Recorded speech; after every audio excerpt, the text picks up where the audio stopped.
Malam itu udara terasa seperti kristal. Dingin, tajam, dan penuh dengan kilau buatan. Pendingin ruangan di Grand Ballroom Hotel Bintang 5 ini bekerja dengan sangat baik, mengirimkan embusan hawa sejuk yang membuat kulit Kania meremang di balik gaun sutra berwarna zamrud yang memeluk tubuhnya. Gaun ini, yang harganya bisa membayar uang muka sebuah rumah sederhana, terasa seperti baju zirah. Malam ini adalah malam penobatan suaminya, Wisnu. Dan ia, sebagai sang permaisuri, harus tampil tanpa celah. Ia tersenyum, senyum yang telah ia latih selama 10 tahun pernikahan mereka. Senyum yang bisa berarti apa saja, persetujuan, kebahagiaan, atau sekadar topeng untuk menyembunyikan kelelahan. Kerumunan orang berdengung di sekelilingnya seperti lebah di sarang emas. Para pria dalam setelan jas mahal, para wanita dalam gaun malam yang berkilauan, semua tertawa dengan nada yang terlalu tinggi, memegang gelas-gelas sampanye yang ramping seolah itu adalah piala. Kania mengenal sebagian besar wajah mereka. Para istri direktur lain yang selalu menatapnya dengan campuran rasa iri dan kagum. Iri karena suaminya, Wisnu, adalah bintang yang sedang naik daun di perusahaan, dan kagum karena Kania sendiri berasal dari keluarga yang namanya sudah besar bahkan sebelum Wisnu tahu cara mengeja kata saham. Mereka tidak tahu, atau mungkin pura-pura tidak tahu, bahwa sebagian besar modal awal perusahaan Wisnu berasal dari warisan yang Kania cairkan, dari penjualan sebidang tanah milik neneknya yang ia relakan tanpa berpikir dua kali. Bagi mereka, Kania hanyalah istri yang beruntung. "Kania, kau tampak memukau malam ini," sapa seorang wanita dengan anting berlian yang menjuntai hampir menyentuh bahunya. Kania mengenalnya sebagai istri kepala divisi pemasaran. Ia membalas dengan senyum dan pujian yang sama datarnya. Basa-basi adalah tarian yang harus ia kuasai, dan ia adalah penari yang ulung. Matanya berkeliling mencari Wisnu. Suaminya sedang berada di tengah lingkaran kecil para petinggi perusahaan, tertawa terbahak-bahak. Tangannya menepuk punggung salah satu dari mereka dengan penuh percaya diri. Wisnu tampak begitu hidup di bawah sorotan lampu. Ia dilahirkan untuk berada di panggung seperti ini. Dan Kania, ia yang membangun panggung itu, balok demi balok, paku demi paku, dengan uang, koneksi, dan pengorbanan waktu yang tak terhitung jumlahnya. Ia ingat hari-hari awal mereka. Tinggal di sebuah apartemen sewaan yang sempit, di mana bau cat lembab menempel di dinding. Wisnu, dengan mata berapi-api dan setumpuk proposal yang lebih tebal dari bantal mereka, akan berbicara tanpa henti tentang mimpinya. Dan Kania, yang baru saja menyelesaikan kuliah bisnisnya dengan predikat cum laude, mendengarkan. Ia tidak hanya mendengarkan, ia menganalisis, memberikan masukan, memperbaiki rencana bisnisnya, dan akhirnya, membuka buku ceknya. Ia memilih untuk berada di belakang layar, membereskan administrasi, mengurus keuangan pribadi mereka, menciptakan sebuah rumah yang tenang agar Wisnu bisa fokus, berperang, di dunia luar. Itu adalah pilihannya. Sebuah pilihan yang didasari oleh cinta. Cinta yang naif. Pikirnya sekarang dengan sedikit getir. Seorang pelayan melintas dengan nampan berisi minuman. Kania mengambil segelas air putih. Ia harus menjaga kepalanya tetap jernih. Acara puncak akan segera dimulai. Pembawa acara sudah naik ke atas panggung. Suaranya yang menggelegar membelah dengungan percakapan, meminta perhatian semua orang. Jantung Kania mulai berdebar sedikit lebih cepat. Ini dia. Momen yang telah Wisnu kerjakan selama bertahun-tahun. Momen di mana ia akan diakui sebagai direktur terbaik tahun ini.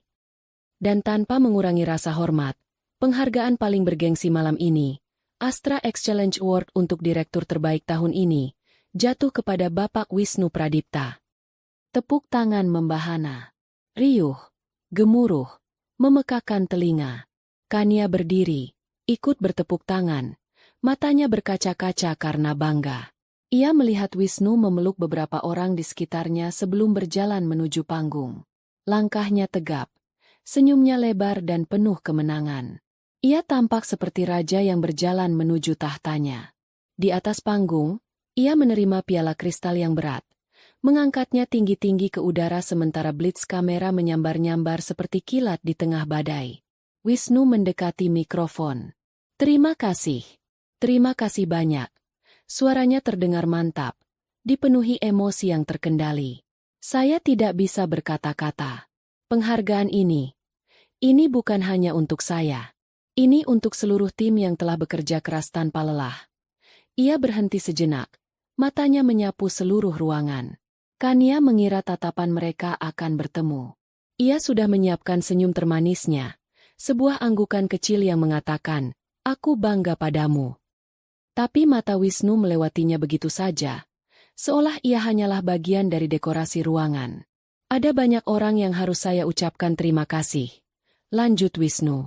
Dewan direksi atas kepercayaannya, rekan-rekan kerja atas dukungannya. Ia kembali berhenti. Kali ini senyumnya menjadi lebih lembut, lebih personal. Tapi di balik setiap kesuksesan, selalu ada inspirasi. Ada seseorang yang menjadi mercusuar di tengah badai, yang menjadi alasan saya untuk terus mendorong diri saya hingga ke batas kemampuan. Jantung Kania berdebar kencang. Inilah saatnya.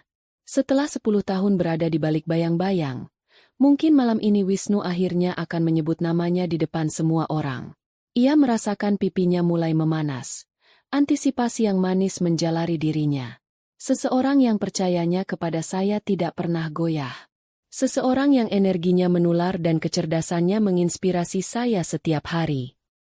Kania tersenyum lebih lebar. Itu pasti dirinya. Siapa lagi? Dan saya ingin berbagi momen ini dengannya. Fania, bisakah kamu naik ke atas panggung bersamaku? Nama itu terdengar seperti pecahan kaca di telinga Kania. Fania, bukan Kania. Nama itu asing, namun terasa familiar. Ia melirik ke meja tempat para manajer muda duduk. Seorang wanita muda yang cantik, dengan gaun merah menyala yang kontras dengan gaun zamrudnya, berdiri dengan anggun. Itu Fania, manajer proyek baru di tim Wisnu. Kania pernah bertemu dengannya sekali di acara makan malam informal. Seorang wanita yang cerdas, ambisius, dan menatap suaminya dengan cara yang seharusnya tidak ia lakukan. Dengungan di dalam ruangan berubah. Dari tepuk tangan menjadi bisik-bisik yang ingin tahu. Semua mata kini tertuju pada Fania yang berjalan anggun menuju panggung, lalu beralih ke Kania, sang istri, yang berdiri membeku di tempatnya. Senyum di wajah Kania terasa kaku, seperti topeng porselen yang retak. Ia bisa merasakan ratusan pasang mata menusuknya, penuh dengan rasa ingin tahu, kasihan, dan beberapa di antaranya, kepuasan yang tersembunyi. Di atas panggung, Wisnu menyambut Fania dengan senyum hangat. Ia meraih tangan wanita itu, menggenggamnya erat. Mereka berdiri berdampingan, piala kristal berada di antara mereka. Tampak seperti pasangan yang serasi. Blitz kamera kembali berpendar liar, mengabadikan momen yang akan menjadi berita utama di buletin internal perusahaan besok. Lalu, Wisnu kembali ke mikrofon. Tangannya masih menggenggam tangan Fania. Ia menatap wanita di sampingnya dengan tatapan memuja yang pernah Kania lihat dulu. Tatapan yang sudah bertahun-tahun tidak ia terima. Inilah, kata Wisnu. Suaranya bergema di seluruh penjuru ballroom yang mendadak senyap. Inilah orang yang menjadi support system sejati saya selama ini. Fania, tanpamu, aku tidak akan berada di sini malam ini. Dunia Kania runtuh. Bukan runtuh dengan suara ledakan yang dahsyat, tapi runtuh dalam keheningan yang mematikan.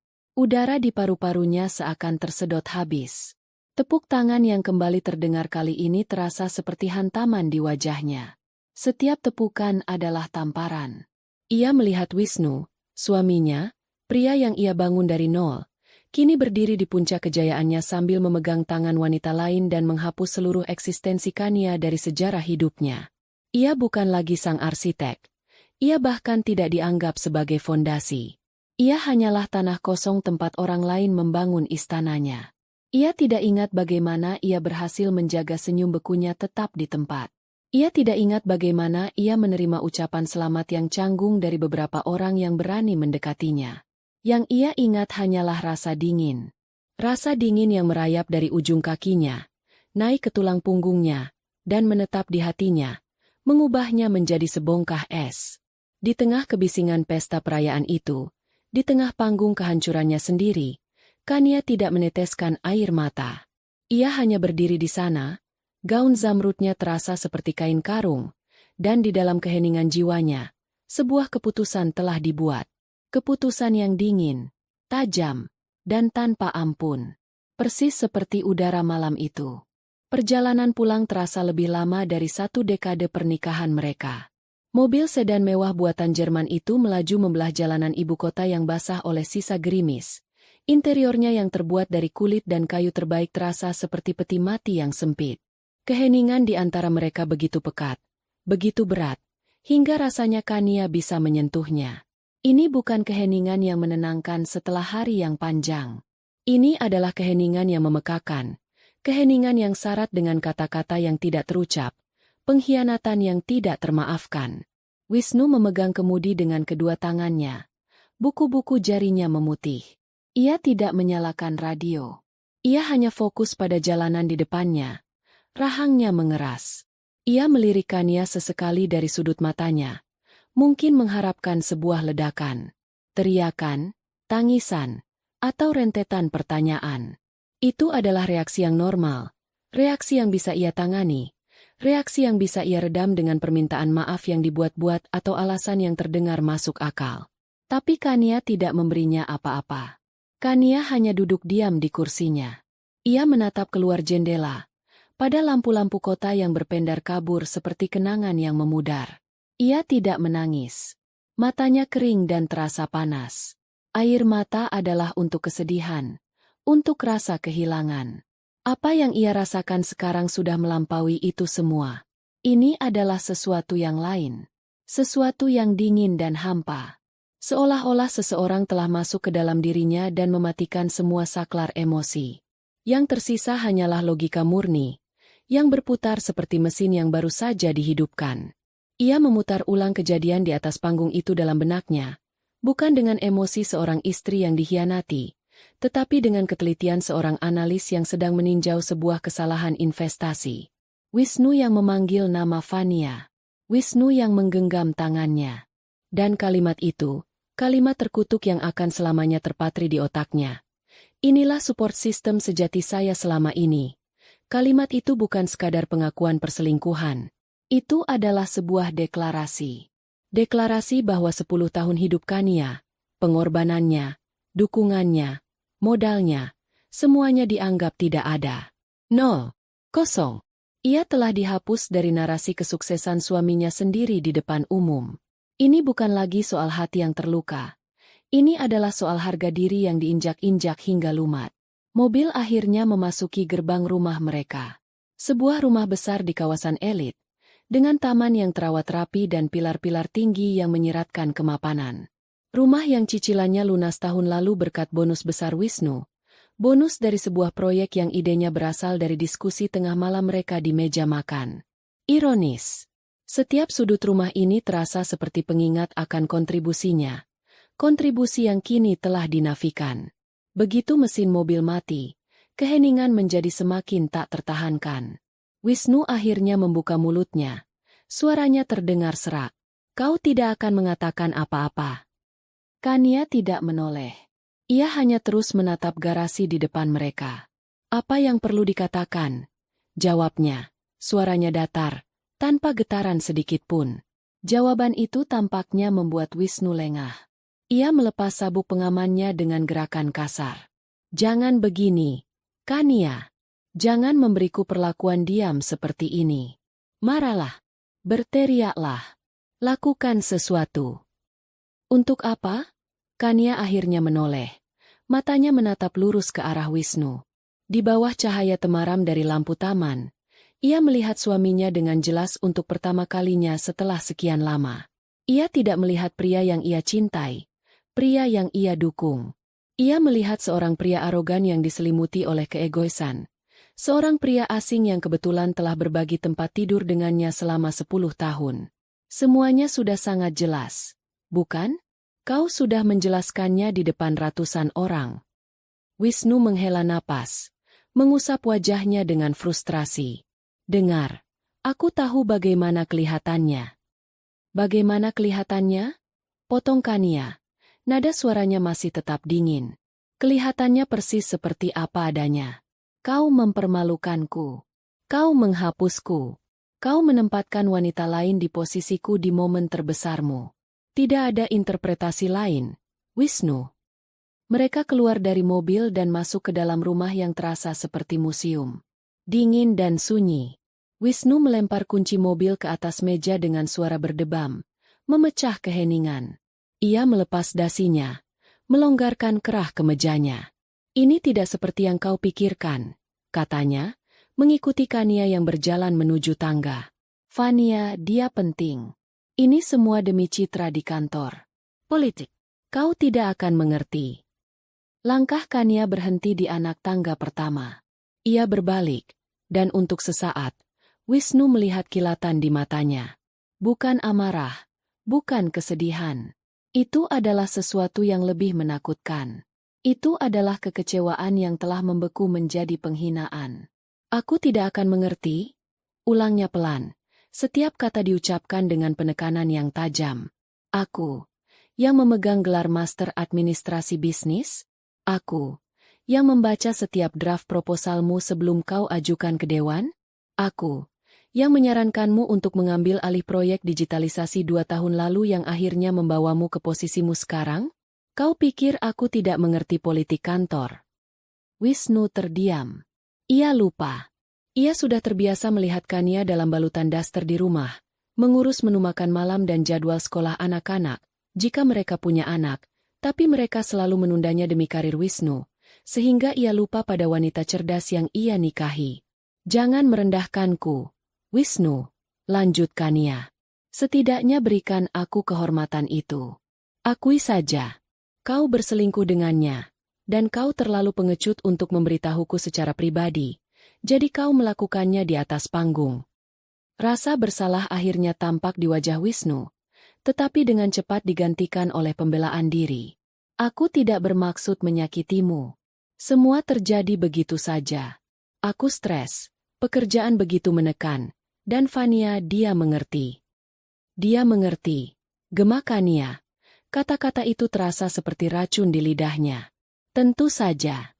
Dan aku, yang memastikan kau punya rumah untuk pulang, makanan hangat di meja, kemeja bersih di lemari, dan dana tak terbatas di rekeningmu, aku tidak mengerti.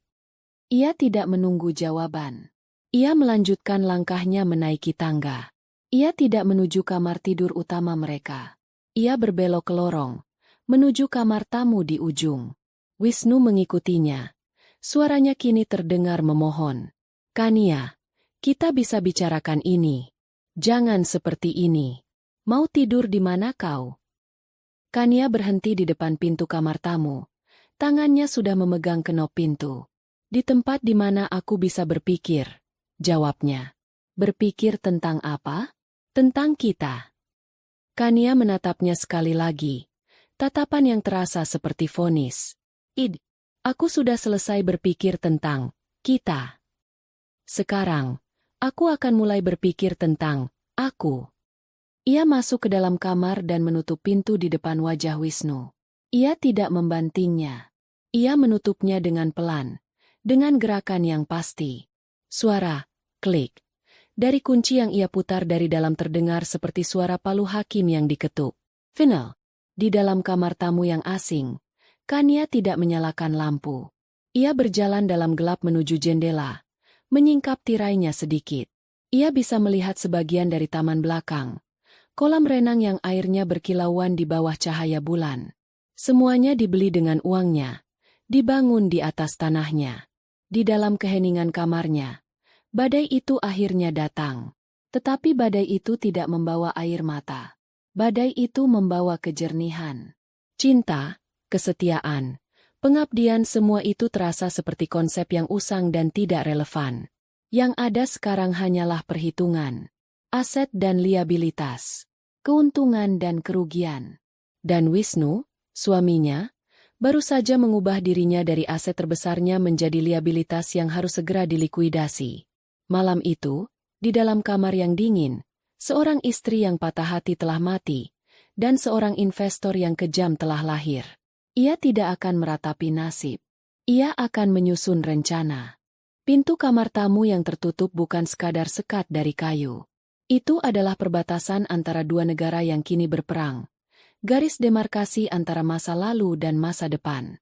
Di dalam ruangan itu, Kania tidak tidur. Kantuk adalah sebuah kemewahan yang tidak ia butuhkan. Matanya yang kering menatap langit-langit yang putih dan kosong.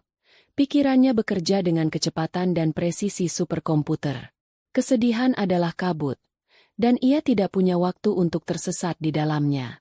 Yang ia butuhkan adalah kejernihan, dan pengkhianatan Wisnu, seburuk apapun rasanya, telah memberinya hal itu. Ia seperti terbangun dari mimpi panjang selama 10 tahun. Ia bangkit dari tempat tidur. Gaun zamrud yang mahal itu kini terasa seperti kostum dari pertunjukan yang telah usai.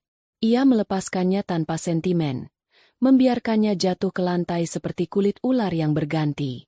Ia masuk ke kamar mandi, berdiri di bawah pancuran air panas, membiarkan air itu menghapus sisa-sisa malam yang hina. Ia menggosok kulitnya hingga memerah, seolah ingin menghilangkan jejak sentuhan Wisnu, jejak kehidupannya yang lama. Ia tidak menangis. Air yang membasahi wajahnya hanyalah air dari pancuran. Ketika ia keluar, dibalut handuk putih tebal, ia merasa seperti orang yang berbeda. Lebih ringan. Lebih fokus. Pukul 3 pagi. Rumah itu sunyi senyap. Hanya detak jam kuno di ruang keluarga yang terdengar seperti hitungan mundur. Kania mengenakan setelan piyama sutra yang nyaman, lalu berjalan tanpa suara keluar dari kamar tamu. Ia melewati pintu kamar utama mereka yang sedikit terbuka. Ia bisa mendengar dengkuran halus Wisnu. Pria itu tidur dengan nyenyak. Perutnya kenyang oleh makan malam mewah dan egonya terpuaskan oleh penghargaan. Ia tidur seperti seorang raja yang tidak menyadari bahwa kerajaannya akan runtuh saat fajar tiba. Rasa jijik yang dingin menjalari Kania, namun ia menepisnya. Emosi adalah beban. Tujuannya adalah ruang kerja di lantai bawah. Ruangan itu secara teknis adalah milik mereka berdua, tapi Wisnu jarang menggunakannya. Ia lebih suka membawa pekerjaannya ke meja makan atau sofa. Ruang kerja itu adalah domain Kania. Rak-rak bukunya dipenuhi buku-buku tentang investasi, hukum properti, dan biografi para pemimpin bisnis. Di sudut ruangan, di balik sebuah lukisan pemandangan sawah yang menenangkan, terdapat sebuah brankas yang tertanam di dinding. Jari-jari Kania menari di atas panel digital dengan lincah. Kombinasi angka itu adalah tanggal lahir ayahnya, seorang pengusaha tua yang sebelum meninggal selalu menasihatinya. Cintai suamimu dengan segenap hatimu, Kania. Tapi urus asetmu dengan segenap otakmu. Jangan pernah mencampur-adukan keduanya. Nasihat yang bijak, yang ia ikuti bahkan ketika ia sedang dimabuk cinta. Pintu brankas yang tebal terbuka tanpa suara. Di dalamnya tidak banyak perhiasan. Perhiasan bisa dibeli. Yang ada di dalamnya adalah sumber kekuatannya yang sebenarnya. Ia mengeluarkan map-map yang tersusun rapi. Map pertama, yang paling tebal, berisi perjanjian pranikah mereka. Ia membukanya. Ia masih ingat betapa tersinggungnya Wisnu saat ia menyodorkan dokumen ini seminggu sebelum pernikahan mereka. Kau tidak percaya padaku? Tanyanya dengan nada terluka. Aku percaya pada cinta kita, jawab Kania dengan tenang saat itu. Tapi ayahku mengajariku untuk percaya pada dokumen legal. Ia membaca sekilas klausul-klausul penting. Semua aset yang dimiliki sebelum menikah, dan semua keuntungan yang dihasilkan dari aset-aset tersebut, tetap menjadi milik pribadi masing-masing. Semua warisan yang diterima setelah menikah juga menjadi milik pribadi. Ini adalah benteng pertahanannya. Map kedua berisi sertifikat-sertifikat. Bukan sertifikat penghargaan, tapi sertifikat kepemilikan. Sertifikat tanah di beberapa lokasi strategis, sertifikat properti komersial yang sedang disewakan, dan yang paling penting, sertifikat saham. Di sana, tercetak dengan tinta hitam di atas kertas berharga, adalah bukti kepemilikannya atas 90% saham PT Mentari Sejahtera, sebuah perusahaan induk yang terdengar biasa saja. PT Mentari Sejahtera inilah yang menjadi investor utama di perusahaan Wisnu, menyuntikkan dana di saat-saat kritis, membeli saham di saat harganya rendah. Wisnu tahu perusahaan itu adalah investornya, tapi ia tidak pernah tahu Atau tidak pernah mau repot-repot mencari tahu bahwa pemilik sebenarnya adalah wanita yang tidur di sebelahnya setiap malam. Ia hanya menerima dana dan menganggapnya sebagai keajaiban atau hasil dari proposalnya yang brilian. Kan ia tersenyum tipis. Senyum yang tidak akan disukai Wisnu. Ayahnya benar. Cinta membuat buta. Tapi dokumen legal bisa melihat dalam gelap. Ia meletakkan dokumen-dokumen itu di atas meja. Sekarang adalah waktunya untuk mengaktifkan pasukannya. Ia mengambil ponselnya. Kontak pertama yang ia hubungi ada di panggilan cepat nomor 2, setelah nomor Wisnu. Ia ragu sejenak, lalu menghapus nomor Wisnu dari panggilan cepat nomor 1. Sebuah tindakan kecil, tapi terasa sangat memuaskan. Ia menekan nomor 2. Panggilan itu dijawab pada dering kedua. Suaranya serak karena tidur. Halo, Pak Suryo. Maaf mengganggu pagi-pagi buta. Ini Kania. Di seberang sana, suaranya langsung menjadi waspada dan jernih. Pak Suryo adalah pengacara keluarganya selama lebih dari 30 tahun. Seorang pria tua yang tajam dan tidak banyak bicara. Bu Kania, saya harap tidak ada masalah serius. Tergantung dari sisi mana Anda melihatnya, jawab Kania. Suaranya tetap tenang. Saya mau Anda menyiapkan surat gugatan cerai terhadap Wisnu Pradipta. Segera. Terdengar keheningan sejenak. Baik. Dasarnya perselingkuhan dan perbuatan tidak menyenangkan. Buktinya sangat publik. Terjadi tadi malam di acara penghargaan perusahaannya. Ratusan orang melihatnya. Saya yakin beberapa dari mereka merekamnya. Saya mengerti, kata Pak Suryo. Dan pembagian aset. Sesuai perjanjian pranikah. Tidak ada yang perlu dinegosiasikan. Semua milik saya tetap milik saya. Semua yang diatasnamakan bersama akan kita likuidasi. Tapi saya ragu ada banyak. Sebagian besar diatasnamakan saya atau perusahaan saya. Sangat bijaksana. Saya akan siapkan draftnya pagi ini. Akan saya kirimkan melalui email untuk Anda tinjau sebelum jam kerja dimulai. Terima kasih, Pak Suryo. Bu Kania, kata pengacara itu sebelum Kania menutup telepon. Ayah Anda akan bangga. Kan ia menutup telepon. Hatinya terasa sedikit hangat. Ia tidak sendirian dalam pertempuran ini. Kontak kedua adalah penasihat keuangannya, Pak Harun. Seorang pria brilian berusia 40-an yang telah membantunya melipat gandakan warisannya. Ia mengirim pesan singkat terlebih dahulu. Urgent. Butuh bicara sekarang. Ini soal PT Mentari Sejahtera. Tak sampai 1 menit. Ponselnya berdering. Kania? Ada apa? Suara Harun terdengar cemas. Harun, aku butuh bantuanmu, kata Kania. Langsung ke intinya. Aku mau kita menarik semua investasi dari PT Wijaya Karya Persada. Wijaya Karya Persada adalah nama perusahaan Wisnu. Harun terdiam. Kania bisa membayangkan raut terkejut di wajahnya. Semuanya? Kania, itu akan membunuh perusahaan itu. Arus kas mereka bergantung pada jalur kredit kita. Proyek baru mereka sepenuhnya didanai oleh kita. Menarik dana sekarang sama saja dengan mencabut alat bantu hidup dari pasien. Aku tahu, jawab Kania dingin. Itulah tujuannya. Tapi, kenapa? Ini keputusan bisnis yang sangat buruk. Kita akan rugi. Aku tidak peduli kerugiannya. Harun, anggap saja ini biaya untuk membereskan masalah pribadi. Ini bukan lagi soal bisnis. Ini soal prinsip. Kerugian finansialnya bisa kita cari lagi nanti. Yang penting pesannya tersampaikan. Ia berhenti sejenak, lalu menambahkan. Lakukan secara bertahap tapi cepat. Mulai dengan pembekuan jalur kredit. Kirim pemberitahuan resmi pagi ini juga. Lalu, dalam 2 hari ke depan, cairkan semua saham kita. Jual rugi pun tidak apa-apa. Aku mau kita keluar sepenuhnya.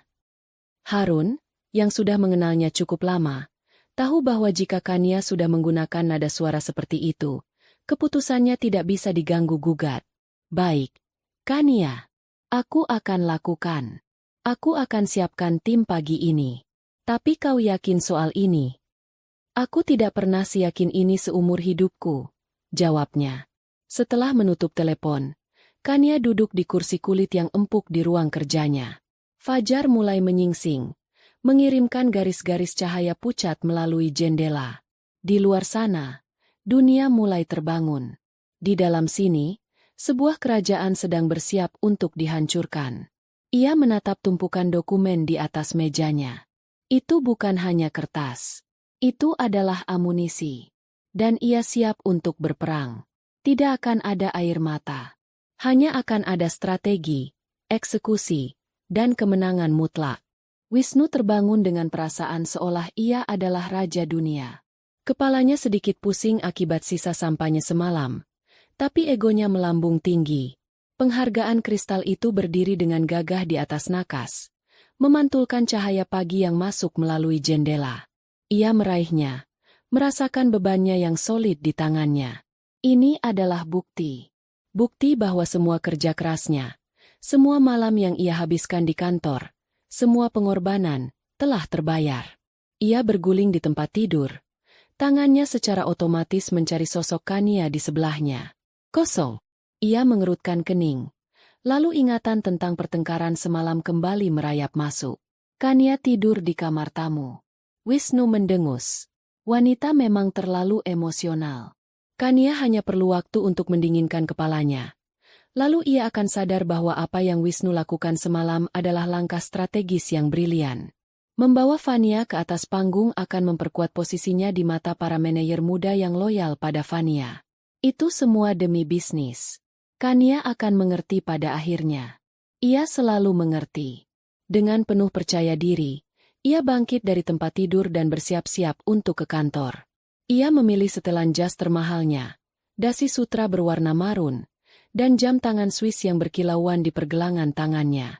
Saat ia turun ke bawah, ia melihat Kania sudah duduk di meja makan, membaca tablet sambil menyesap tehnya. Ia tampak tenang, terlalu tenang. Ia tidak terlihat seperti wanita yang habis menangis semalaman. Ini sedikit aneh. Tapi Wisnu mengabaikannya.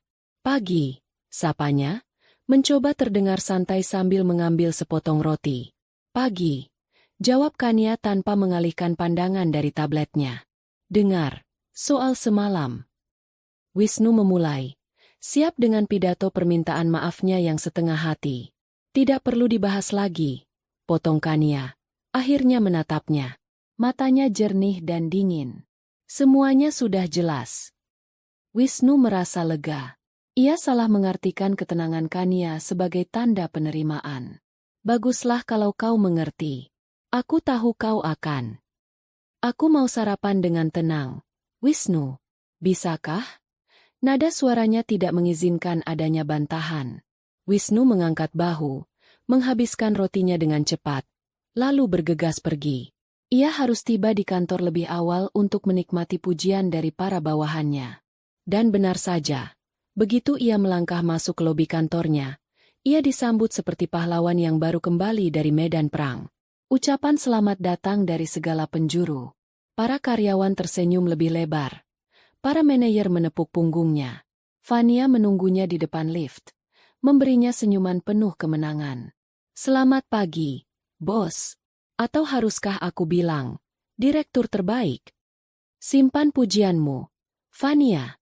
Masih banyak pekerjaan yang harus dilakukan, kata Wisnu, mencoba terdengar rendah hati, meskipun hatinya membengkak karena bangga. Hari itu dimulai dengan sempurna. Namun, kesempurnaan itu tidak bertahan lama. Sekitar pukul 10 pagi, saat ia sedang memimpin rapat evaluasi, ponselnya bergetar. Panggilan dari Direktur Keuangan, Pak Teddy, seorang pria paruh baya yang selalu tampak cemas. Wisnu menolak panggilannya. Ia tidak suka diganggu saat rapat. Tapi ponselnya bergetar lagi, dan lagi. Dengan kesal, ia akhirnya meminta izin keluar dari ruang rapat. Ada apa, Teddy? Aku sedang rapat penting. Semburnya begitu menjawab telepon. Masalah besar, Pak Wisnu. Masalah sangat besar. Suara Teddy terdengar panik. Saya baru saja dapat telepon dari Bank Sentral Asia. Mereka membekukan seluruh jalur kredit perusahaan kita. Efektif sejak 1 jam yang lalu. Jantung Wisnu serasa berhenti berdetak sejenak. Apa? Bagaimana bisa? Kita tidak pernah telat membayar. Reputasi kita bagus. Jalur kredit itu adalah napas perusahaan. Tanpanya, semua operasional, pembayaran gaji, dan tagihan supplier akan macet total. Mereka bilang penjamin utama kita, PT Mentari Sejahtera, menarik jaminan mereka. Tanpa pemberitahuan. Mereka hanya bilang ini adalah bagian dari restrukturisasi portofolio internal mereka. Ini gila, Pak. Tidak ada yang melakukan hal seperti ini. PT Mentari Sejahtera. Investor misterius yang telah menjadi malaikat pelindung perusahaannya selama bertahun-tahun. Wisnu merasakan darahnya mulai mendidih. Brengsek. Siapa orang-orang ini? Coba hubungi mereka. Aku mau bicara dengan direkturnya sekarang juga. Itu masalah lainnya. Pak, kontak kita di sana. Pak Bimo, sudah tidak bisa dihubungi. Nomornya tidak aktif. Saya coba hubungi kantor pusatnya. Tapi hanya dijawab oleh resepsionis yang mengatakan semua pertanyaan harus diajukan melalui email. Ini tidak masuk akal. Ini adalah sabotase. Wisnu kembali ke ruang rapat dengan wajah pucat. Ia membubarkan rapat dengan alasan ada urusan darurat. Ia membanting pintu ruangannya. Mencoba berpikir jernih. Ini pasti ulah salah satu pesaingnya. Ya, pasti itu. Mereka iri dengan penghargaannya. Sebelum ia sempat menyusun rencana, sebuah email masuk ke komputernya. Subjeknya, pemberitahuan penghentian pendanaan proyek Aris. Pengirimnya, Departemen Legal PT Mentari Sejahtera. Dengan tangan gemetar, Wisnu membukanya. Email itu singkat, padat, dan brutal. Isinya menyatakan bahwa PT Mentari Sejahtera, sebagai investor tunggal, menarik seluruh dananya dari proyek Aris, proyek pembangunan pusat data baru yang menjadi andalan Wisnu tahun ini. Penarikan dana berlaku efektif segera. Proyek Aris adalah mahakaryanya. Proyek bernilai triliunan rupiah yang akan melambungkan nama perusahaannya ke level berikutnya. Tanpa dana itu, proyek itu mati. Tumpukan beton dan baja di lokasi konstruksi akan menjadi monumen kegagalannya. Wisnu merasa mual. Ia membanting tinjunya ke meja. Siapa Mentari Sejahtera ini? Teriaknya di ruangannya yang kosong. Ia menyuruh sekretarisnya untuk mencari tahu semua tentang perusahaan itu. Profilnya, dewan direksinya, pemiliknya. Semua. Sore itu berlalu seperti dalam mimpi buruk. Teleponnya tidak berhenti berdering. Kepala proyek, kontraktor, supplier, semua menanyakan kepastian dana. Ia tidak punya jawaban. Fania masuk ruangannya. Wajahnya yang cantik kini dihiasi kekhawatiran. Wisnu, ada apa? Semua orang di luar panik. Bukan apa-apa. Hanya masalah kecil arus kas. Aku bisa menanganinya. Bentak Wisnu, tidak ingin terlihat lemah di depannya. Fania tampak tidak yakin. Tapi ia memilih untuk tidak bertanya lebih lanjut. Ia hanya meletakkan secangkir kopi di mejanya lalu pergi. Support system. Sejatinya tampak tidak begitu mendukung saat krisis pertama datang. Malam itu, Wisnu pulang dengan perasaan hancur. Semua kemegahan pagi tadi terasa seperti kenangan dari kehidupan orang lain. Ia masuk rumah, berharap bisa melampiaskan frustrasinya pada Kania. Mungkin bertengkar hebat untuk melepaskan tekanan. Ia menemukan Kania sedang duduk di sofa ruang keluarga, membaca sebuah buku dengan tenang, ditemani secangkir teh herbal yang aromanya menenangkan. Ia tampak seperti sebuah pulau kedamaian di tengah badai yang mengamuk di dalam diri Wisnu. Hari ini benar-benar neraka. Gerutu Wisnu sambil melempar tas kerjanya ke lantai. Kania menurunkan bukunya, menatapnya dengan ekspresi yang sulit diartikan. Oh ya? Kenapa? Kau tidak akan percaya. Ban membekukan kredit kita. Lalu investor utama proyek terbesarku tiba-tiba menarik semua dananya. Tanpa alasan. Entah orang gila mana yang menjalankan perusahaan itu. Mereka mencoba menghancurkanku. Kania. Mereka iri padaku. Ia berjalan mondar-mandir seperti singa dalam kandang. Ia berhenti dan menatap Kania, mengharapkan simpati. dukungan, atau setidaknya, sebuah pelukan. Kania hanya menatapnya dengan tenang. Investor yang mana? Tanyanya pelan. PT Mentari Sejahtera. Pernah dengar? Mungkin juga tidak. Mereka sangat tertutup. Tapi mereka menusukku dari belakang. Kan ia menyesap tehnya. Kasihan sekali, katanya. Suaranya datar. Lalu, apa rencanamu? Wisnu tercengang. Hanya itu? Kasihan sekali? Tidak ada kepanikan? Tidak ada tawaran bantuan? Aku tidak tahu. Aku sedang memikirkannya. Setidaknya kau bisa menunjukkan sedikit simpati, kan? Kania menutup bukunya, meletakkannya dengan rapi di atas meja. Ia berdiri. Aku sudah lelah. Wisnu, aku mau tidur. Ia berjalan melewati Wisnu begitu saja, menuju kamar tamu. Wisnu berdiri terpaku di tengah ruang keluarga yang luas. Ia merasa sangat sendirian. Ia menatap punggung istrinya yang menjauh. Ada sesuatu dalam ketenangan Kania yang membuatnya merinding. Sesuatu yang dingin dan tidak terjangkau. Ia sama sekali tidak sadar bahwa ia baru saja menceritakan detail awal kehancurannya kepada sang arsitek kehancuran itu sendiri. Karpet di bawah kakinya telah ditarik, dan ia bahkan belum menyadari siapa yang memegang ujungnya. Jika hari sebelumnya adalah gempa bumi, maka hari-hari berikutnya adalah rentetan gempa susulan yang tak kunjung henti, masing-masing meretakkan fondasi perusahaan Wisnu lebih jauh lagi. Wisnu datang ke kantor dengan tekad membara untuk memadamkan api. Ia meyakinkan dirinya sendiri bahwa ini hanyalah kemunduran sementara, sebuah ujian bagi kepemimpinannya.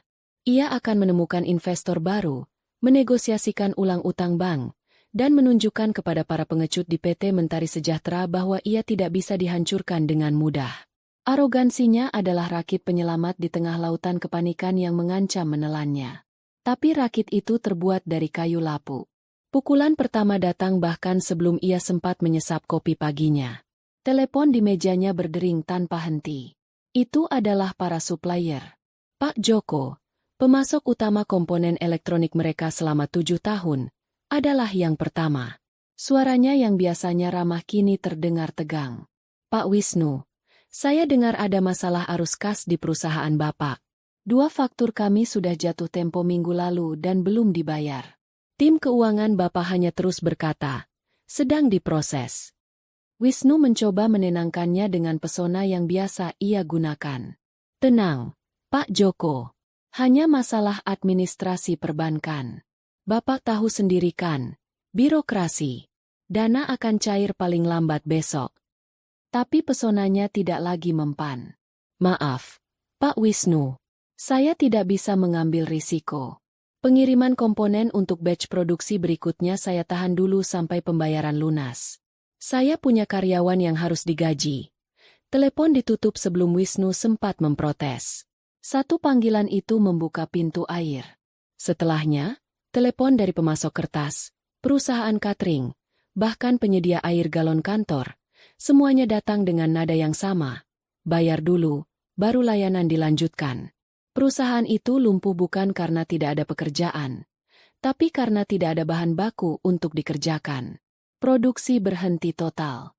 Di lantai kantor, atmosfer telah berubah drastis. Dengungan produktivitas yang ramai telah digantikan oleh bisik-bisik cemas. Para karyawan berkumpul di sudut-sudut pantry, berbicara dengan suara pelan. Wajah mereka penuh kekhawatiran. Wisnu bisa merasakan tatapan mereka saat ia berjalan melewati kubikel-kubikel. Tidak ada lagi tatapan kagum. Yang ada hanya pertanyaan dan ketakutan. Loyalitas mereka ternyata setipis slip gaji mereka. Pukulan kedua datang pada sore hari. Kepala Departemen Riset dan Pengembangan, seorang insinyur jenius bernama Anwar yang telah ia bajak dari perusahaan saingan 2 tahun lalu, masuk ke ruangannya. Ia meletakkan sepucuk amplop putih di atas meja Wisnu. Maaf, Pak, ini surat pengunduran diri saya. Wisnu menatapnya tidak percaya. Kau bercanda, Anwar? Di saat seperti ini, aku butuh orang-orang terbaikku sekarang. Anwar menatap lantai. Justru karena saat seperti ini, Pak, saya harus memikirkan keluarga saya. Saya sudah mendapat tawaran dari tempat lain. Jadi kau meninggalkan kapal yang tenggelam. Sinis Wisnu. Anwar akhirnya mengangkat wajahnya. Ada kilatan kekecewaan di matanya. Saya tidak akan menyebutnya kapal tenggelam jika kaptennya memberitahu kami apa yang sebenarnya terjadi, Pak. Tapi Bapak hanya diam dan menyuruh kami bekerja seperti biasa. Sementara di luar sana semua orang mengatakan perusahaan ini akan bangkrut. Kami butuh kepastian, bukan optimisme buta. Setelah Anwar keluar, 3 insinyur terbaik lainnya dari timnya menyusul. Sore itu, Wisnu kehilangan seluruh tulang punggung departemen inovasinya. Orang-orang yang ia bangga-banggakan sebagai aset terbesarnya ternyata hanya profesional yang mencari keamanan kerja. Ia mencoba mencari pelarian pada Fania. Ia memanggil wanita itu ke ruangannya, berharap mendapatkan suntikan semangat atau ide brilian. Fania masuk, masih tampak cantik seperti biasa, tapi ada ketegangan di sekitar matanya. Aku butuh bantuanmu, Van, kata Wisnu. Suaranya terdengar lebih lelah dari yang ia inginkan. Moral karyawan hancur. Kita harus melakukan sesuatu. Fania duduk di hadapannya, menyilangkan kakinya. Aku sudah mencoba bicara dengan timku. Tapi sulit. Wisnu. Mereka semua bertanya apakah gaji bulan depan masih akan turun. Ia berhenti, lalu menatap Wisnu dengan ragu. Apakah masih akan turun? Pertanyaan itu terasa seperti tamparan. Tentu saja. Kau meragukanku. Bukan begitu, katanya cepat. Tapi kita harus realistis. Reservasi kita di restoran Perancis untuk akhir pekan ini. Mungkin sebaiknya kita batalkan? Aku dengar kartu kredit perusahaan sudah tidak bisa digunakan. Wisnu menatapnya kosong. Di tengah badai kehancuran ini, yang Fania khawatirkan adalah reservasi makan malam. Ia tiba-tiba sadar, Fania jatuh cinta pada direktur terbaik tahun ini, pada pria yang berdiri di atas panggung dengan piala di tangannya. Ia tidak jatuh cinta pada Wisnu, pria yang kini duduk di kursi yang terasa terlalu besar, dikelilingi oleh masalah yang tak terpecahkan. Support system sejatinya ternyata hanya berfungsi saat cuaca cerah. Putus asa, Wisnu mencoba jalan terakhir. Ia akan menggunakan dana pribadinya. Ia masih punya beberapa investasi saham dan reksadana atas namanya dan Kania. Itu tidak akan cukup untuk menyelamatkan perusahaan. Tapi setidaknya bisa untuk membayar gaji dan menenangkan para supplier untuk sementara. Ia membuka aplikasi perbankan prioritasnya di laptop. Ia masuk ke akun investasi gabungan mereka. Jantungnya mencelos. Saldonya 0. Semua unit reksadana telah dijual 3 hari yang lalu. Semua saham telah dilikuidasi. Hasilnya telah ditransfer ke sebuah rekening yang tidak ia kenali. Ia beralih ke rekening pribadinya. Isinya juga jauh berkurang. Hanya tersisa dana operasional bulanan. Bonus-bonus besar yang ia simpan di sana telah lenyap. Ia melacak transaksinya. Ada transfer besar ke rekening gabungan mereka beberapa hari yang lalu, tepat sebelum akun gabungan itu dikosongkan. Kania pasti yang melakukannya. Tapi kenapa? Untuk apa? Otaknya yang dilanda kepanikan tidak bisa menghubungkan titik-titik itu. Ia hanya berpikir mungkin Kania sedang memindahkannya ke instrumen investasi lain tanpa memberitahunya. Ya, pasti begitu. Kania selalu pandai mengelola uang. Malam itu, ia pulang ke rumah yang terasa semakin dingin. Ia tidak lagi punya energi untuk memulai pertengkaran. Ia hanya ingin merosot di sofa dan berharap semua ini hanyalah mimpi buruk. Ia menemukan Kania di taman belakang, sedang memangkas mawar dengan gunting kecil. Ia melakukannya dengan ketenangan dan fokus yang menakutkan. Gawat, Kania, kata Wisnu, suaranya parau. Seseorang menguras habis rekening investasi kita. Aku cek tadi, semuanya kosong. Kania tidak berhenti memotong. Ia membuang setangkai mawar yang layu. Oh ya? Aku yang memindahkannya, katanya dengan santai. Wisnu membeku. Apa? Kau? Kemana? Kenapa kau tidak memberitahuku? Kania akhirnya meletakkan guntingnya dan berbalik menghadapnya. Senja mewarnai langit di belakangnya dengan warna oranye dan ungu, membuatnya tampak seperti siluet. Aku memindahkannya ke tempat yang aman. Aku rasa ini bukan saat yang tepat untuk berinvestasi di perusahaan yang tidak stabil. Tidak stabil? Ini perusahaanku. Ini hidup kita, teriak Wisnu. Bukan, jawab Kania pelan. Suaranya tajam seperti duri mawar. Itu perusahaanmu. Dan ternyata, itu hidupmu. Aku hanya penonton selama ini, kan? Sekarang aku memutuskan untuk menarik uangku dari pertunjukan ini. Dinding terakhir di benak Wisnu mulai retak. Ketenangan Kania, pengosongan rekening, masalah di kantor, mungkinkah semua ini terhubung? Tidak mungkin. Kania tidak akan melakukan itu. Ia mencintainya. Atau setidaknya, dulu begitu. Keraguan yang mengerikan mulai merayap masuk ke dalam hatinya. Dingin dan berbisa seperti ular. Kehancuran tidak datang seperti gelombang pasang yang bisa kau lihat dari jauh. Ia datang seperti retakan di bawah tanah, tanpa suara, hingga akhirnya tanah di bawah kakimu terbelah dan menelanmu bulat-bulat. Wisnu merasa seperti sedang ditelan hidup-hidup.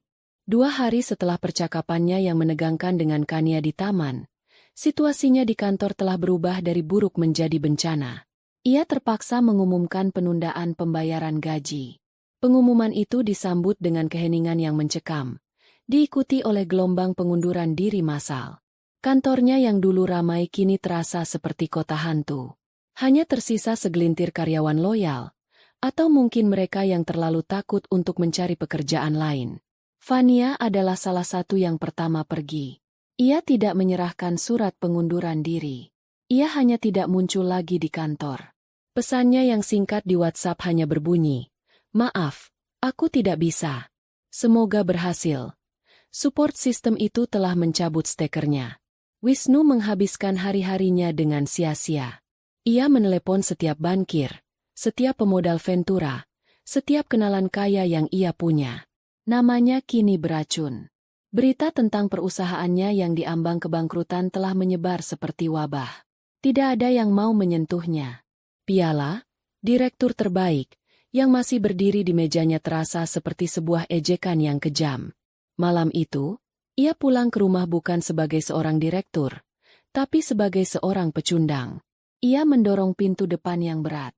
Biasanya, aroma masakan atau wangi bunga dari vas di ruang tamu akan menyambutnya. Malam ini, yang menyambutnya hanyalah keheningan dan udara yang terasa basi. Lampu-lampu padam, kecuali satu lampu kecil di lorong. Sesuatu terasa berbeda.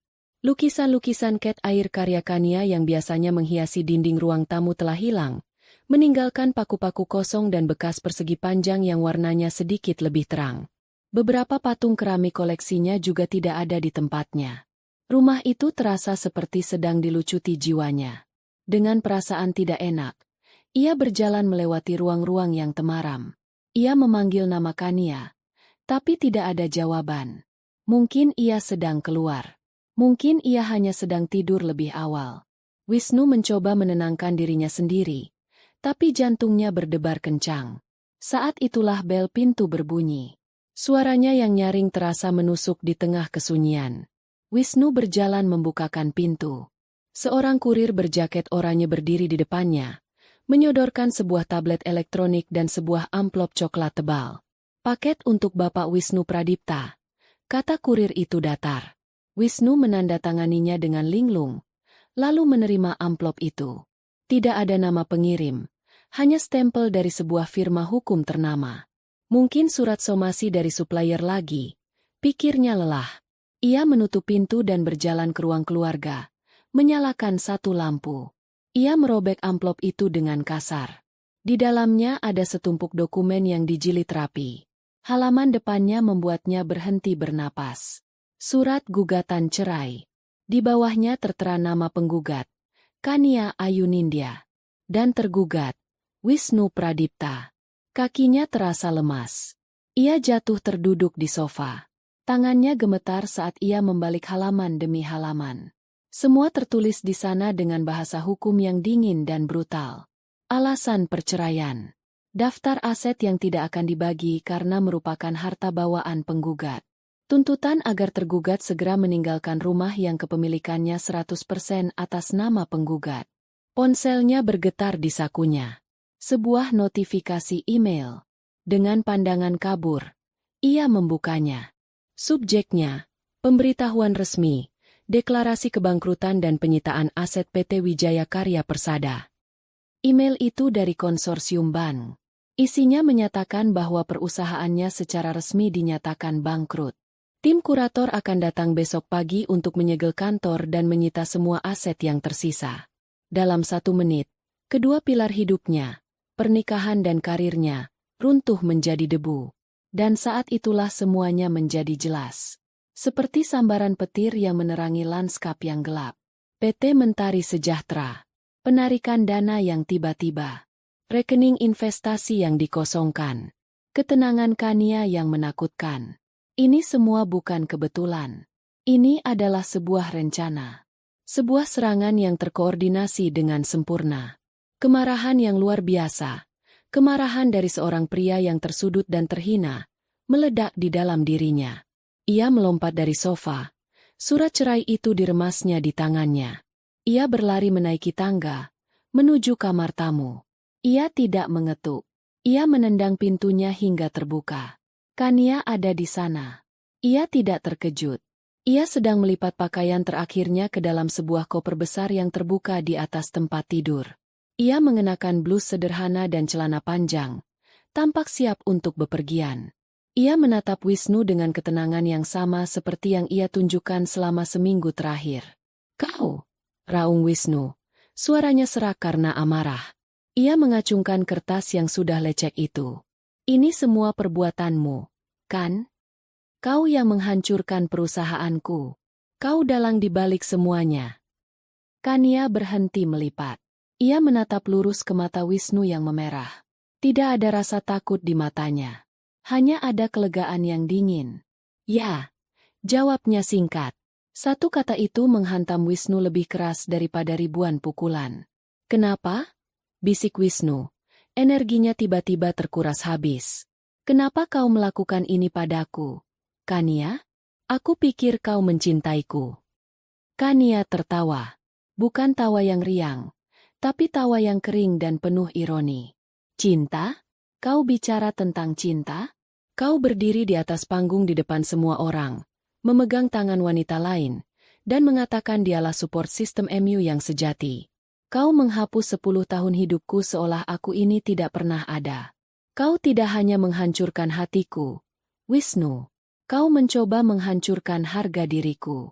Jadi, aku memutuskan untuk menunjukkan padamu seperti apa support system MU yang sebenarnya. Ia berjalan mendekati Wisnu, berhenti tepat di hadapannya. "Selama ini, aku adalah sistemnya. Aku modalnya. Aku strateginya. Aku jaring pengamannya. Dan kau anggap semua itu sebagai hal yang biasa saja. Kau pikir kau membangun semua ini sendirian." Ia menepuk dada Wisnu dengan ujung jarinya. "Sekarang, sistem itu sudah aku matikan. Semua yang kutarik, perusahaan, uang, rumah ini, semuanya adalah milikku. Itu bukan hasil usahamu. Itu adalah hasil investasiku yang kau salah gunakan." Ia mengambil langkah mundur, meraih pegangan kopernya. "Nikmati hasil dari usahamu sendiri, Wisnu. Lihat seberapa jauh kau bisa melangkah tanpa support system." Wisnu hanya bisa menatapnya. Mulutnya terbuka tapi tidak ada suara yang keluar.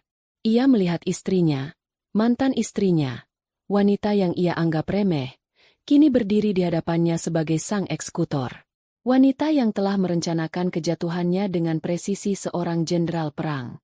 Kania berjalan melewatinya, menarik kopernya di belakangnya. Ia tidak menoleh ke belakang. Suara roda koper yang beradu dengan lantai marmer adalah satu-satunya suara di ruangan itu, mengiringi langkahnya keluar dari rumah itu, dan keluar dari kehidupan Wisnu selamanya. Wisnu ditinggalkan sendirian, di dalam kamar yang bukan miliknya, di dalam rumah yang akan segera diambil darinya, dengan sisa-sisa hidupnya yang hancur berkeping-keping di tangannya.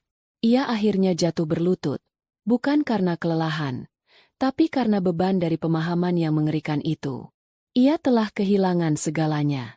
Dan ia sendiri yang telah menyerahkan palu godam kepada orang yang menghancurkannya. Proses perceraian itu berjalan secepat dan sebrutal sebuah eksekusi. Wisnu, yang kini tak mampu membayar pengacara papan atas, hanya diwakili oleh seorang pengacara muda yang gugup dari kantor hukum kecil. Di seberang meja, duduklah Pak Suryo, pengacara Kania, seekor serigala tua berbulu domba yang membantai setiap argumen dari pihak Wisnu dengan presisi seorang ahli bedah. Perjanjian pranikah yang dulu dianggap Wisnu sebagai tanda ketidakpercayaan dari Kania, kini menjadi nisan bagi kehidupan finansialnya. Dokumen itu kokoh seperti benteng. Setiap klausulnya adalah tembok yang tidak bisa ditembus. Di dalam ruang mediasi yang dingin dan berbau kertas tua, Wisnu melihat Kania untuk pertama kalinya sejak malam itu. Kania tidak menatapnya dengan benci. Kebencian masih menyisakan sebersit gairah, secuil koneksi. Tatapan Kania lebih buruk dari itu. Ia menatap Wisnu seolah-olah Wisnu adalah sepotong furnitur yang tidak relevan di dalam ruangan. Tatapan kosong, dingin, dan penuh ketidakpedulian.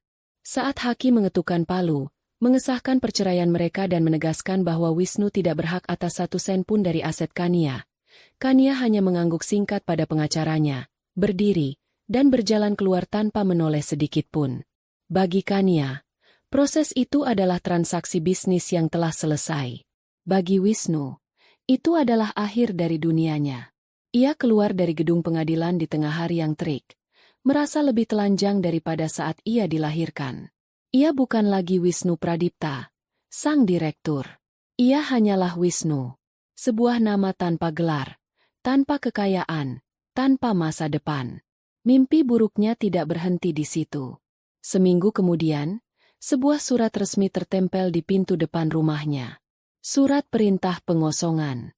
Ia diberi waktu 7 hari untuk mengambil barang-barang pribadinya dan pergi.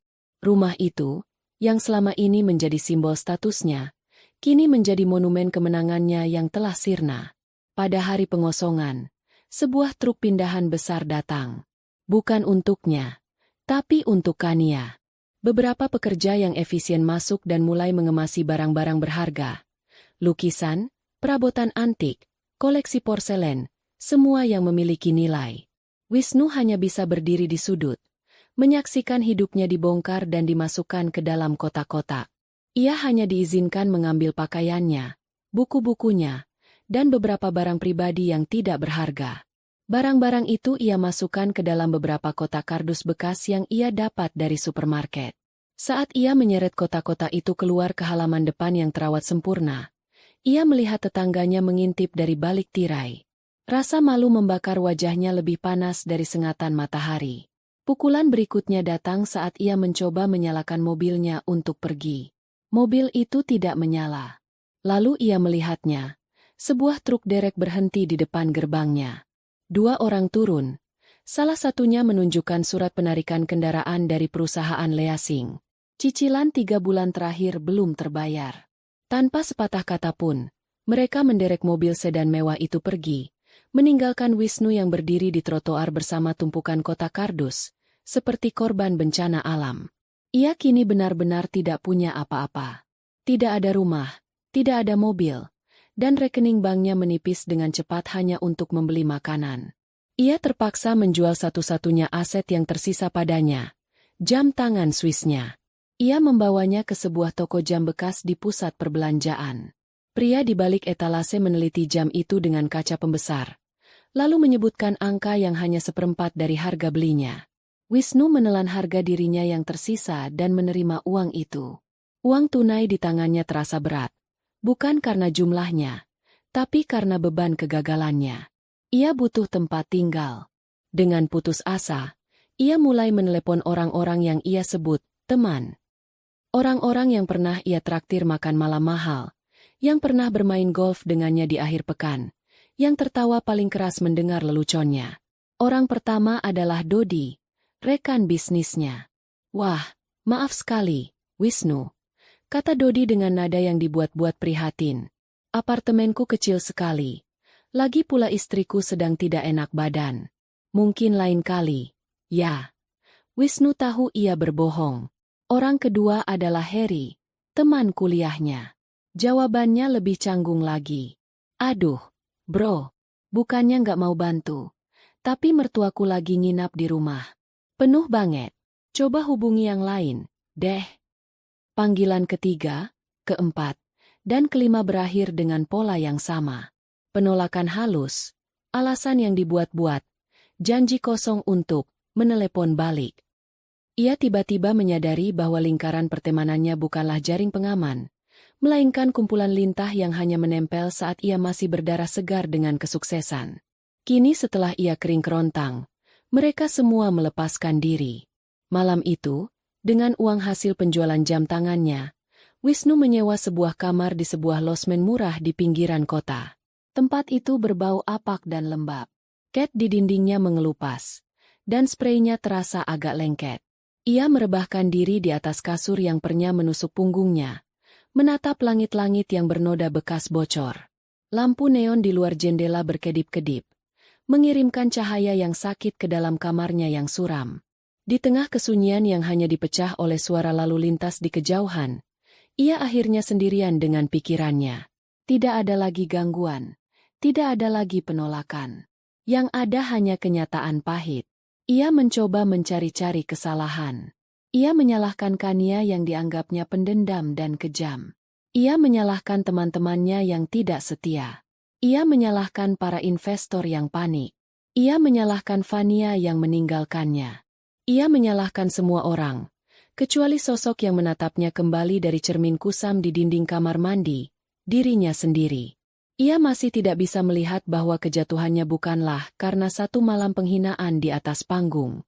Malam itu hanyalah pemicunya. Kejatuhannya telah dibangun selama bertahun-tahun, bata demi bata. Setiap kali ia menganggap remeh Kania, setiap kali ia mengambil pujian atas ide Kania, setiap kali egonya membengkak dan membuatnya lupa pada fondasi tempat ia berdiri. Ia adalah seorang direktur yang telah jatuh, bukan karena ditarik ke bawah oleh orang lain, tetapi karena ia telah membusuk dari dalam. Dan di dalam kamar losmen yang pengap itu, untuk pertama kalinya, ia merasakan sesuatu yang lebih dalam dari kemarahan atau rasa malu. Ia merasakan ketakutan. Ketakutan akan hari esok.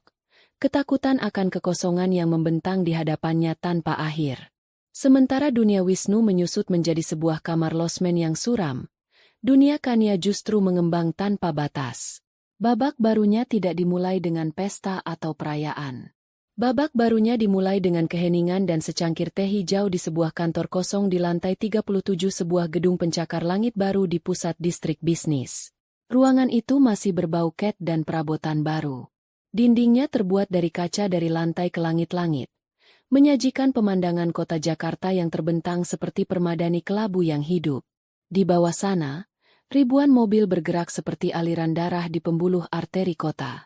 Dulu, ia hanya melihat pemandangan seperti ini dari restoran mewah saat menemani Wisnu. Sekarang, pemandangan ini adalah miliknya. Ia menempelkan nama perusahaan barunya di pintu kaca dengan tangannya sendiri. Kalyana Capital. Kalyana, dalam bahasa Sanskerta, berarti keberuntungan, kebajikan, dan keindahan. Itu adalah nama tengah yang diberikan ibunya, nama yang jarang ia gunakan. Sekarang, ia merebutnya kembali. Nama itu adalah representasi dari apa yang ingin ia bangun, sesuatu yang tidak hanya menguntungkan, tapi juga bajik dan indah. Kalyana Capital adalah firma investasi butik. Modalnya adalah semua aset yang berhasil ia amankan dari reruntuhan pernikahan dan bisnis Wisnu. Misinya sederhana namun radikal, mendanai dan membimbing perusahaan rintisan, startup, yang didirikan oleh perempuan. Ia telah melihat dengan mata kepala sendiri bagaimana dunia bisnis yang didominasi laki-laki seringkali meremehkan ide-ide brilian hanya karena ide itu datang dari seorang perempuan. Ia pernah menjadi salah satunya. Ia tidak akan membiarkan itu terjadi pada orang lain jika ia bisa menolongnya. Harun, penasihat keuangannya yang setia, adalah orang pertama yang ia rekrut. Ia memberikan Harun posisi sebagai Chief Investment Officer. "Kau gila, Kania," kata Harun saat pertama kali mendengar ide itu, meskipun matanya berbinar. "Tapi ini kegilaan yang jenius. Aku ikut." Bersama Harun, ia mulai membangun timnya. Ia tidak mencari lulusan sekolah bisnis ternama dengan CV yang mentereng. Ia mencari orang-orang yang lapar, yang punya semangat, yang punya sesuatu untuk dibuktikan. Ia merekrut seorang analis muda yang brilian yang hampir menyerah, karena selalu dilewatkan untuk promosi di kantor lamanya. Ia mempekerjakan seorang manajer operasional, seorang ibu tunggal yang sangat terorganisir yang kesulitan mencari pekerjaan dengan jam kerja yang fleksibel. Tim kecilnya adalah kumpulan orang-orang yang diremehkan, sama seperti dirinya dulu. Dan karena itu, mereka bekerja dengan loyalitas dan semangat yang tidak bisa dibeli dengan uang. Hari-hari Kania kini terisi penuh dengan tujuan. Paginya dimulai dengan rapat untuk meninjau proposal bisnis. Ia membaca puluhan ide setiap minggu, mulai dari aplikasi kesehatan mental, platform fashion berkelanjutan, hingga perusahaan logistik yang menggunakan teknologi ramah lingkungan. Ia bukan hanya melihat angka dan proyeksi keuntungan. Ia melihat gairah di mata para pendiri. Ia mendengarkan cerita mereka. Siang harinya, ia akan bertemu dengan para pendiri startup yang potensial. Ia tidak duduk di belakang meja besarnya seperti seorang ratu. Ia duduk bersama mereka di meja bundar di ruang rapat, mendengarkan dengan saksama, mengajukan pertanyaan-pertanyaan tajam yang menguji ketahanan model bisnis mereka. Apa rencanamu jika kompetitor besarmu menurunkan harga? Bagaimana kau akan mempertahankan pelanggan pertamamu? Apa nilai jual unikmu yang tidak bisa ditiru dalam semalam? Ia keras, tapi adil. Para perempuan muda itu keluar dari ruangannya, entah dengan cek investasi di tangan mereka atau dengan daftar panjang perbaikan yang harus dilakukan. Tapi tidak ada satupun dari mereka yang keluar dengan perasaan diremehkan. Suatu sore, setelah seharian penuh rapat, ia duduk sendirian di kantornya yang mulai gelap. Pak Suryo meneleponnya, memberitahu bahwa proses penyitaan aset Wisnu telah selesai dan rumah lamanya kini resmi kembali sepenuhnya di bawah kendalinya. Apa yang akan ibu lakukan dengan rumah itu? Tanya pengacara itu. Kania menatap pemandangan kota yang lampunya mulai menyala satu persatu. Jual saja, Pak. Aku tidak butuh rumah sebesar itu lagi. Gunakan sebagian hasilnya untuk dana operasional Kalyana. Ia tidak merasakan apa-apa saat menyebut rumah itu. Tidak ada nostalgia, tidak ada kemenangan. Itu hanyalah aset di dalam portofolionya. Sebuah properti yang harus dilikuidasi. Sama seperti hubungannya dengan Wisnu. Ia tidak pernah secara aktif mencari tahu kabar Wisnu. Ia tidak perlu melakukannya. Dunia bisnis Jakarta adalah kolam kecil. Berita menyebar dengan cepat. Ia mendengar dari Harun bahwa Wisnu telah kehilangan segalanya. Ia mendengar dari kenalan lain bahwa Wisnu terlihat menjual jam tangannya. Ia mendengar semua itu, tetapi informasi tersebut masuk ke telinganya dan lewat begitu saja, seperti laporan cuaca di kota lain. Nasib Wisnu bukan lagi urusannya. Ia tidak merasa puas atau senang atas penderitaan Wisnu. Ia hanya merasa kosong. Bab itu telah ditutup dengan begitu rapat hingga tidak ada lagi emosi yang bisa merembes keluar. Fokusnya adalah pada masa depan. Pada membangun. Malam itu, sebelum pulang, ia meninjau kembali satu proposal dari seorang wanita muda yang ingin membangun sekolah coding khusus untuk anak-anak perempuan dari keluarga kurang mampu. Proyeksinya ambisius. Risikonya tinggi. Tim analisnya menyarankan untuk melewatkannya. Tapi Kania melihat sesuatu yang lain. Ia melihat percikan api di mata gadis itu saat presentasi. Percikan api yang sama yang pernah ia miliki, yang pernah Wisnu miliki, sebelum keserakahan dan keegoisan memadamkannya. Ia mengangkat telepon dan menelepon Harun. Harun, soal proposal, kode untuk semua, itu. Kita ambil. Siapkan draft investasinya. Di seberang sana, Harun terkejut. Tapi Kania, risikonya. Setiap hal yang berharga dalam hidup ini punya risiko. Potong Kania, matanya menatap lampu-lampu kota yang berkilauan. Aku bertaruh pada orangnya, bukan hanya pada angkanya. Saat ia menutup telepon, ia tersenyum untuk pertama kalinya hari itu. Senyum yang tulus. Ia tidak lagi membangun panggung untuk orang lain. Ia kini membangun jembatan. Dan perasaan itu jauh lebih memuaskan daripada balas dendam manapun. Ia telah menemukan babak barunya, bukan dengan menghancurkan masa lalunya, tapi dengan berinvestasi pada masa depan. 1 tahun telah berlalu. Waktu, seperti air, mengikis tepian yang tajam dari kenangan, menghaluskannya menjadi kerikil-kerikil tumpul yang tidak lagi bisa melukai. Bagi Kania, 1 tahun itu terasa seperti seumur hidup yang baru. Kalyana Capital tidak lagi hanya sebuah ide ambisius, tetapi telah menjadi nama yang disegani di dunia investasi. Ia telah berhasil mendanai 7 perusahaan rintisan, menciptakan lebih dari 100 lapangan kerja baru, dan yang terpenting, membuktikan bahwa berinvestasi pada perempuan adalah strategi bisnis yang cerdas. Ia tidak lagi tinggal di apartemen. Beberapa bulan yang lalu, ia membeli sebuah penthouse di puncak gedung yang sama dengan kantornya.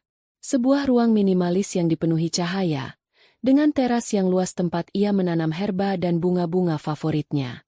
Itu adalah istananya di langit, sebuah benteng ketenangan yang ia bangun dengan tangannya sendiri. Hidupnya kini adalah miliknya seutuhnya, diatur oleh jadwalnya sendiri, diisi dengan pekerjaan yang ia cintai dan orang-orang yang ia hormati. Nama Wisnu Pradipta telah memudar dari benaknya, menjadi tidak lebih dari sebuah catatan kaki dalam sejarah hidupnya yang panjang. Malam itu, hujan turun dengan derasnya, mengubah jalanan Jakarta menjadi sungai-sungai hitam yang memantulkan cahaya lampu neon. Kania sedang dalam perjalanan pulang. Ia baru saja selesai makan malam dengan seorang investor dari Singapura yang tertarik untuk menjadi mitra strategis bagi Kalyana Capital. Pertemuan itu berjalan sangat baik. Ia mengendarai mobil listriknya yang senyap, melaju dengan tenang di tengah badai. Alunan musik jazz lembut memenuhi kabin mobil, menciptakan kepompong kedamaian yang melindunginya dari kekacauan di luar. Ia berhenti di sebuah persimpangan lampu merah di kawasan yang agak kumuh, tidak jauh dari sebuah pasar tradisional yang sudah tutup. Wiper mobilnya bekerja tanpa lelah menyapu air dari kaca depan. Di tengah monotonnya gerakan wiper dan derasnya hujan, matanya secara tidak sengaja tertuju pada sebuah halte bus di seberang jalan. Halte itu remang-remang, hanya diterangi oleh cahaya dari papan reklame di atasnya. Beberapa orang berteduh di sana, merapatkan diri untuk menghindari tempias. Di antara mereka, ada satu sosok yang menarik perhatiannya. Seorang pria yang duduk di bangku paling ujung, terpisah dari yang lain. Ia tampak basah kuyup, meskipun berada di bawah atap. Pakaiannya yang kotor dan compang-camping menempel di tubuhnya yang kurus. Rambutnya panjang dan gimbal. Janggutnya tidak terurus menutupi sebagian besar wajahnya. Awalnya, Kania hanya merasakan sekelumit rasa kasihan yang abstrak, seperti yang biasa dirasakan orang saat melihat potret kemiskinan dari balik kaca mobil mereka yang nyaman. Hanya satu dari sekian banyak wajah tanpa nama yang menjadi bagian dari pemandangan kota. Ia hendak membuang muka saat pria itu tiba-tiba batuk. Batuk yang keras dan dalam, yang membuat seluruh tubuhnya terguncang. Ia mengangkat wajahnya sejenak ke arah cahaya, dan pada saat itulah, waktu seolah berhenti bagi Kania. Jantungnya seperti diremas. Ia mengenali wajah itu.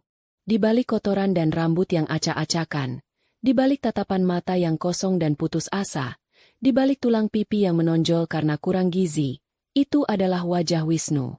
Dunia di luar mobilnya seakan lenyap. Suara hujan dan musik jazz memudar menjadi keheningan. Yang ada hanyalah citra mengerikan di depannya. Wisnu, suaminya selama 10 tahun. Wisnu, direktur terbaik yang berdiri angkuh di atas panggung. Wisnu, pria yang pernah ia cintai dengan segenap hatinya. Kini hanyalah sesosok bayangan yang menggigil kedinginan di tepi jalan, tidak lebih dari seorang gelandangan. Ia tidak merasakan kejutan yang meledak-ledak. Yang ia rasakan adalah gelombang dingin yang merayap perlahan di dalam pembuluh darahnya. Ia melihat Wisnu menggosok-gosokkan kedua lengannya, mencoba mencari kehangatan yang sia-sia. Ia melihat pria itu menatap kosong ke arah genangan air di kakinya yang telanjang dan kotor. Tidak ada lagi arogansi di matanya. Tidak ada lagi api ambisi.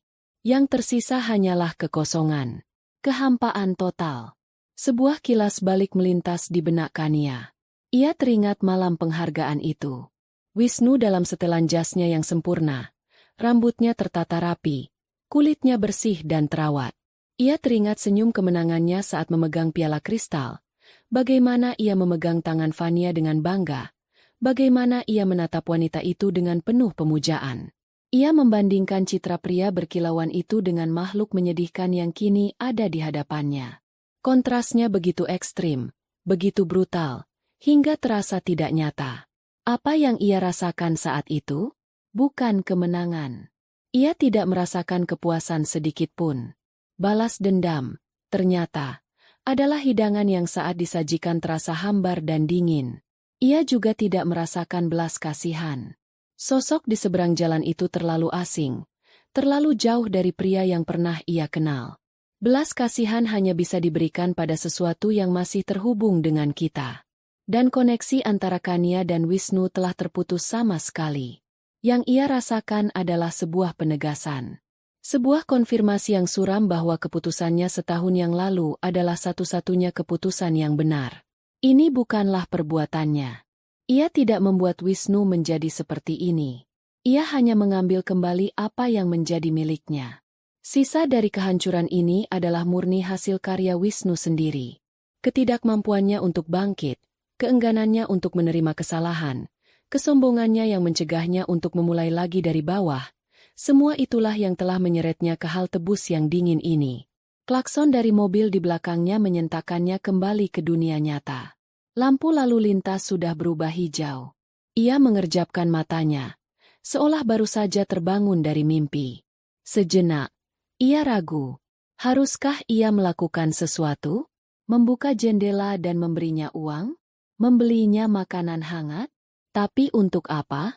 Itu hanya akan memperpanjang penderitaannya, memberinya harapan palsu. Itu bukanlah tanggung jawabnya lagi. Wisnu adalah hantu dari masa lalunya. Dan orang tidak seharusnya berinteraksi dengan hantu. Dengan tarikan napas pelan, Kania melepaskan rem. Mobilnya meluncur maju dengan mulus, meninggalkan hal tebus itu di belakang. Ia melirik sekilas ke kaca spion. Bayangan Wisnu semakin mengecil, semakin kabur di tengah derasnya hujan, hingga akhirnya lenyap di telan malam. Ia tidak merasakan apa-apa. Tidak ada rasa bersalah, tidak ada kelegaan. Hanya ada kekosongan. Bab itu benar-benar telah berakhir. Ia kini telah melihat halaman terakhirnya. Dan ia siap untuk tidak pernah membuka buku itu lagi. Malam itu Kania tidak bisa tidur nyenyak. Bukan karena penampakan Wisnu mengganggunya. Citra itu memang menempel di benaknya. Tetapi bukan sebagai sumber kesedihan atau trauma. Melainkan sebagai sebuah titik di akhir sebuah kalimat yang sangat panjang. Ia tidak bisa tidur karena pikirannya terlalu jernih, terlalu aktif. Seolah-olah dengan melihat akhir dari cerita Wisnu, otaknya akhirnya mendapat izin untuk mengarsipkan seluruh folder tentang masa lalunya dan fokus sepenuhnya pada apa yang ada di depan. Ia bangkit dari tempat tidur saat langit di luar masih berwarna nila gelap. Ia berjalan ke teras penthouse-nya. Udara pagi masih dingin, tetapi bersih dan segar setelah diguyur hujan semalaman. Kota di bawahnya masih tertidur. Hanya beberapa kerlip lampu dari kendaraan dini hari yang bergerak di jalanan. Ia menyeduh secangkir kopi hitam pekat. Aromanya yang kaya mengisi udara. Ia berdiri di sana, bersandar pada pagar kaca, menyaksikan salah satu pertunjukan alam paling agung, matahari terbit. Perlahan, cakrawala di timur mulai memerah, mengusir kegelapan. Garis-garis jingga, merah muda, dan emas mulai melukis langit, menyinari puncak-puncak gedung pencakar langit yang tadinya hanya siluet. Awan-awan kelabu berubah menjadi gumpalan kapas yang bercahaya. Kota itu perlahan-lahan terbangun, menggeliat di bawah sentuhan hangat sang mentari. Di momen itu, Kania merasakan kedamaian yang mendalam.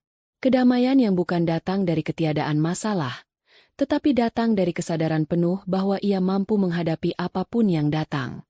Ia telah melewati api dan keluar bukan hangus, melainkan ditempa menjadi lebih kuat. Kemarahannya telah lama padam, dendamnya telah menguap. Yang tersisa adalah fondasi yang kokoh dari harga diri dan tujuan hidup.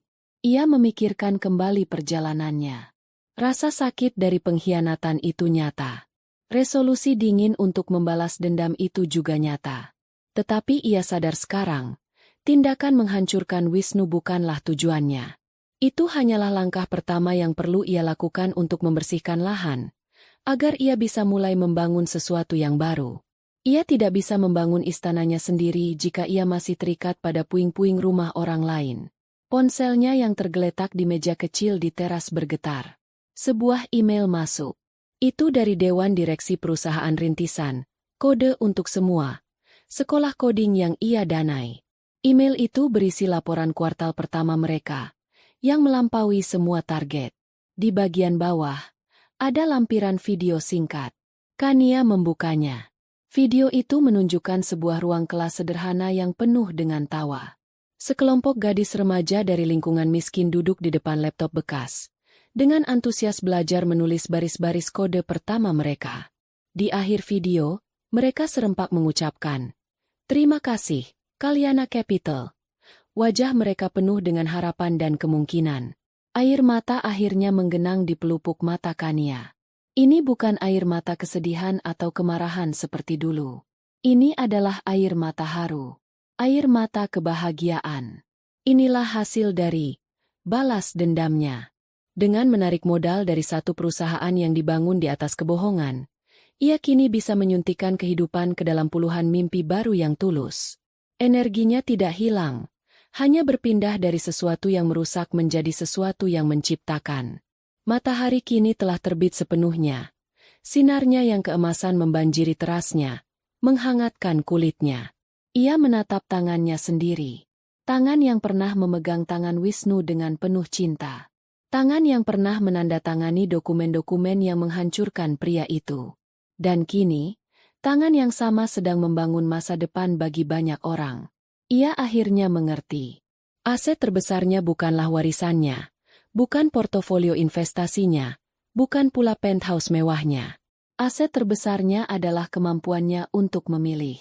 Memilih untuk tidak menjadi korban. Memilih untuk mengubah rasa sakit menjadi kekuatan. Memilih untuk bangkit dari abu, bukan untuk membakar dunia, tetapi untuk menyalakan api-api baru yang bisa menerangi jalan bagi orang lain. Ia tidak akan pernah tahu apa yang terjadi pada Wisnu selanjutnya, dan ia tidak peduli. Nasib Wisnu telah ditentukan oleh pilihannya sendiri. Ia memilih jalan pengkhianatan dan keegoisan, dan jalan itu membawanya ke tepi jalan yang gelap dan dingin. Kania telah memilih jalannya sendiri. Jalan integritas, kerja keras, dan penciptaan. Dan jalan itu membawanya ke sini, ke puncak dunia, di bawah cahaya matahari pagi yang cerah. Ia menghabiskan kopinya. Senyum tipis terukir di bibirnya. Hari yang baru telah dimulai, dan ia siap untuk menyambutnya. Matahari memang terbit setiap hari, tetapi sinarnya terasa paling hangat bagi mereka yang berhak menerimanya. Dan pagi ini, Kania merasa sangat berhak.